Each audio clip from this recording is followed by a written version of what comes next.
ಆಕಾಶ್ ಒಬ್ಬ ಚಿತ್ರಕಲಾವಿದ. ಅವನಿಗೆ ಮಾತುಗಳಿಗಿಂತ ಬಣ್ಣಗಳೆಂದರೆ ಹೆಚ್ಚು ಇಷ್ಟ. ಸಾನಿಯಾ ಒಬ್ಬ ಬರಹಗಾರ್ತಿ. ಅವಳಿಗೆ ಶಬ್ದಗಳೇ ಪ್ರಪಂಚ. ಅವರಿಬ್ಬರು ಭೇಟಿಯಾಗಿದ್ದು ಒಂದು ಹಳೆಯ ಲೈಬ್ರರಿಯಲ್ಲಿ. ಜೋರಾಗಿ ಮಳೆ ಬರುತ್ತಿದ್ದ ಒಂದು ಸಂಜೆ. ಆಕಾಶ್ ತನ್ನ ಸ್ಕೆಚ್ ಬುಕ್ನಲ್ಲಿ ಮಳೆಯ ಹನಿಯನ್ನ ಬಿಡಿಸುತ್ತಾ ಕುಳಿತಿದ್ದ. ಪಕ್ಕದಲ್ಲೇ ಕುಳಿತಿದ್ದ ಸಾನಿಯಾ ತನ್ನ ಡೈರಿಯಲ್ಲಿ ಏನೋ ಬರೆಯುತ್ತಿದ್ದಳು. ಇದ್ದಕ್ಕಿದ್ದಂತೆ ಸಾನಿಯಾಳ ಪೆನ್ನಿನ ಶಾಯಿ ಖಾಲಿಯಾಯಿತು. ಅವಳು ಅಕ್ಕಪಕ್ಕ ನೋಡಿದಾಗ ಕಂಡದ್ದು ಆಕಾಶ್. ಎಕ್ಸ್ಕ್ಯೂಸ್ ಮೀ, ನಿಮ್ ಹತ್ತಿರ ಪೆನ್ ಇದೆಯಾ ಎಂದು ಸಾನಿಯಾ ಮೆಲ್ಲಗೆ ಕೇಳಿದಳು. ಆಕಾಶ್ ಅವಳ ಕಣ್ಣುಗಳನ್ನು ನೋಡಿದ ಕ್ಷಣವೇ ಅವನ ಬಣ್ಣದ ಲೋಕಕ್ಕೆ ಹೊಸದೊಂದು ಕಳೆ ಬಂದಂತಾಯಿತು. ಅವನು ಪೆನ್ ಹಿಡಿದಾಗ ಅವಳ ಕೈ ಬೆರಳುಗಳು ಸೋಕಿದಾಗ ಆಕಾಶ್ಗೆ ಮೊದಲ ಬಾರಿಗೆ ಪ್ರೀತಿ ಎನ್ನುವ ಬಣ್ಣ ಹೇಗಿರುತ್ತದೆ ಎಂದು ಅರ್ಥವಾಯಿತು. ಮುಂದಿನ ದಿನಗಳಲ್ಲಿ ಅವರ ಭೇಟಿ ಹೆಚ್ಚಾಯಿತು. ಅವನು ಅವಳಿಗಾಗಿ ಸುಂದರವಾದ ಚಿತ್ರಗಳನ್ನು ಬಿಡಿಸುತ್ತಿದ್ದ. ಅವಳು ಅವನ ಪ್ರತಿಯೊಂದು ಚಿತ್ರಕ್ಕೂ ಅರ್ಥಗರ್ಭಿತವಾದ ಸಾಲುಗಳನ್ನು ಬರೆಯುತ್ತಿದ್ದಳು.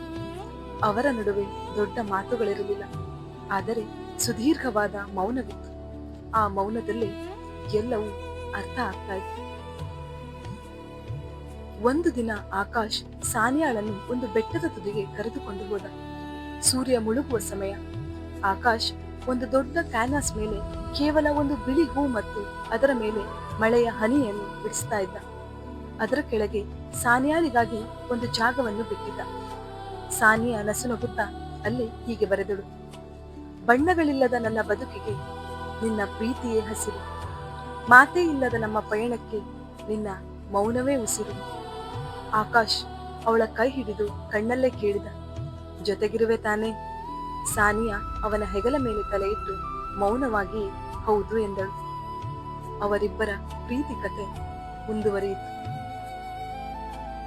ಆಕಾಶ್ ಮತ್ತು ಸಾನಿಯಾಳ ಬದುಕು ಆ ಬೆಟ್ಟದ ತುದಿಯ ಮೌನದಂತೆಯೇ ಸುಂದರವಾಗಿತ್ತು.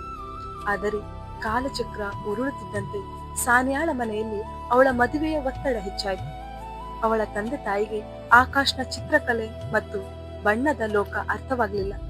ಅವರಿಗೆ ಬೇಕಾದದ್ದು ಮಗಳ ಭವಿಷ್ಯಕ್ಕೆ ಭದ್ರತೆ ನೀಡುವ ಒಬ್ಬ ಶ್ರೀಮಂತ ಉದ್ಯೋಗಿ. ಸಾನಿಯಾ ಹೋರಾಡಿದಳು, ಅತ್ತಳು. ತನ್ನ ಡೈರಿಯ ಪ್ರತಿ ಪುಟದಲ್ಲೂ ಆಕಾಶ್ನ ಹೆಸರನ್ನು ಬರೆದು ನೋವನ್ನು ಹಂಚಿಕೊಂಡಳು. ಆದರೆ ಒಂದು ದಿನ ಅವಳು ಅನಿವಾರ್ಯವಾಗಿ ಸೋಲಬೇಕಾಯಿತು.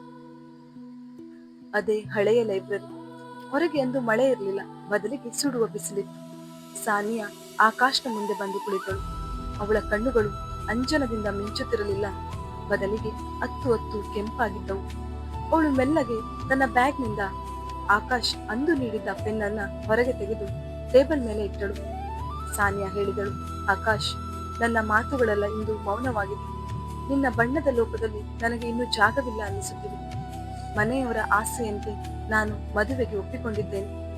ಆಕಾಶ್ನ ಕೈಲಿದ್ದ ಬ್ರಷ್ ಕೆಳಗೆ ಬಿತ್ತು. ಅವನ ಬಿಳಿ ಕ್ಯಾನ್ವಾಸ್ ಮೇಲೆ ಒಂದು ಹನಿ ಕಣ್ಣೀರು ಬಿದ್ದು ಬಣ್ಣಗಳೆಲ್ಲ ಮಸುಕಾದವು. ಅವನು ಏನೂ ಕೇಳಲಿಲ್ಲ, ಅವಳನ್ನು ತಡೆಯಲೂ ಇಲ್ಲ. ಏಕೆಂದರೆ ಸಾನಿಯಾಳ ಕಣ್ಣುಗಳಲ್ಲಿ ಕಂಡ ಆ ಅಸಹಾಯಕತೆ ಅವನಿಗೆ ಎಲ್ಲವನ್ನ ಹೇಳಿತ್ತು. ಆಕಾಶ್ ಅದೇ ಬೆಟ್ಟದ ತುದಿಯಲ್ಲಿ ಕುಳಿತಿದ್ದ. ಸೂರ್ಯ ಮುಳುಗುತ್ತಿದ್ದ. ಅವನ ಕೈಯಲ್ಲಿ ಈಗಲೂ ಕ್ಯಾನ್ವಾಸ್ ಇತ್ತು, ಆದರೆ ಅದು ಬಿಳಿಯಾಗಿರಲಿಲ್ಲ. ಅವನು ದಟ್ಟವಾದ ಕಪ್ಪು ಮತ್ತು ನೀಲಿ ಬಣ್ಣಗಳನ್ನು ಬಳಸಿ ಒಂದು ಚಿತ್ರ ಬಿಡಿಸಿದ್ದ. ಅದು ಒಂಟಿ ಮಳೆಯ ಹನಿ. ಆಕಾಶ್ ಒಬ್ಬ ಪ್ರತಿಭಾವಂತ ಯುವಕ. ಅವನ ಬದುಕು ಅಕ್ಷರಶಃ ಒಂದು ಸುಂದರ ಚಿತ್ರದಂತಿತ್ತು. ಆದರೆ ಇದ್ದಕ್ಕಿದ್ದಂತೆ ಅವನು ಪ್ರೀತಿಯ ಸಂಬಂಧ ಮುರಿದು ಬಿದ್ದಾಗ ಅವನ ಇಡೀ ಲೋಕವೇ ಕಪ್ಪಾದಂತ ಭಾಸವಾಯಿತು. ಕಣ್ಣೀರು, ಏಕಾಂತ ಮತ್ತು ಸೋಲಿನ ಭಾವನೆ ಅವನನ್ನು ಆವರಿಸಿತು. ಅವನಿಗೆ ಅನಿಸಿದ್ದು ಇಷ್ಟೇ: ನನ್ನ ಬದುಕು ಇಲ್ಲಿಗೆ ಮುಗಿಯಿತು.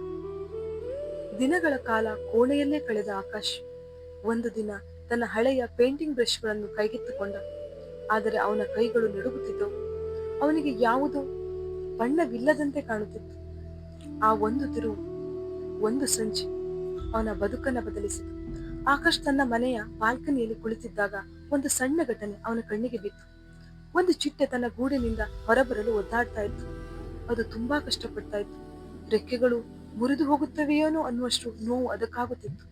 ಆಕಾಶ್ ಸಹಾಯ ಮಾಡಲು ಹೋದಾಗ ಅವನ ತಾತ ತಡೆದು ಹೇಳಿದರು, ಆಕಾಶ್, ಆ ನೋವು ಅದಕ್ಕೆ ಅಗತ್ಯ. ಆ ಒದ್ದಾಟವೇ ಅದರ ರೆಕ್ಕೆಗಳಿಗೆ ಬಲ ತುಂಬುತ್ತದೆ.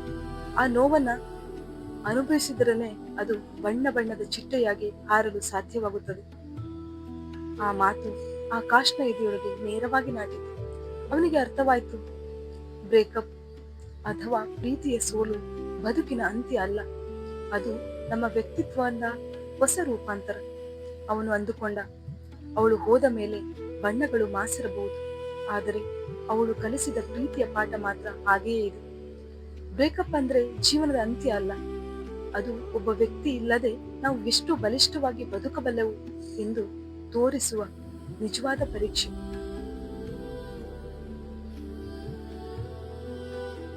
ಅವನು ಹೊಸದಾಗಿ ಬದುಕನ್ನ ಆರಂಭ ಮಾಡಿದ. ಆಕಾಶ್ ತನ್ನ ನೋವನ್ನ ಬದಿಗಿಟ್ಟು ಆ ನೋವನ್ನೇ ತನ್ನ ಶಕ್ತಿಯನ್ನಾಗಿ ಮಾಡಿಕೊಂಡ. ತನ್ನ ಭಾವನೆಗಳನ್ನು ಕ್ಯಾನ್ವಾಸ್ ಮೇಲೆ ಬಣ್ಣಗಳ ಮೂಲಕ ಸುರಿಯಲಾರಂಭಿಸಿದ. ಅವನು ಬಿಡಿಸಿದ ಪ್ರತಿಯೊಂದು ಚಿತ್ರದಲ್ಲೂ ನೋವಿನಿಂದ ಗೆಲುವಿನತ್ತ ಸಾಗುವ ಛಲವಿತ್ತು. ಸೋತ ಮನುಷ್ಯ ಎಷ್ಟು ಪ್ರಬಲವಾಗಿ ಎದ್ದು ನಿಲ್ಲಬಲ್ಲ ಎಂಬುದನ್ನು ಅವನ ಚಿತ್ರಗಳು ಸಾರುತ್ತಿದ್ದವು, ಮಾದರಿಯಾಗುತ್ತಿದ್ದವು. 1 ವರ್ಷದ ನಂತರ ಆಕಾಶ್ನ ಚಿತ್ರಕಲೆ ಪ್ರದರ್ಶನ ಆರಂಭವಾಯಿತು.